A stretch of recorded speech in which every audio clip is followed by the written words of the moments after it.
objetivo é tirar os jovens do mundo, né? Das drogas, do álcool, entendeu? Da sexualidade. E tipo assim, a gente, o que a gente faz lá é o estilo de música, é adoração, louvor. Muito louvor que a gente tem momentos de louvor, de alegria, né? Louvor a Jesus Cristo. E tem um momento também de adoração, que é um momento mais calmo, um momento de oração. O nome da banda Forroá, ela está relacionada ao forró, né? E ruá. Ruá quer dizer sopro do espírito. Nosso estilo de forró é mais voltado ao forró moderno, esse forró mais atual, né? Forró universitário, forró eletrônico. Sendo neto na guitarra, faz o som que eu vou sofrer,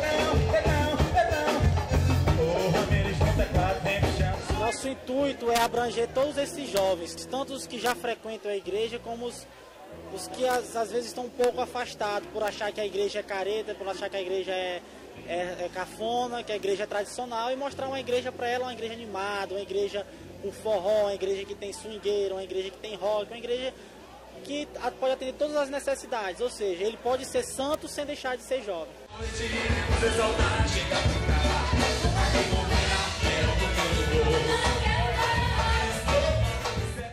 Através do ritmo do forró, né, mostrar a unção que Deus exerce sobre nós, para que toque o coração das pessoas, né, através dessa batida que às vezes é muito vulgarizada pelo mundo.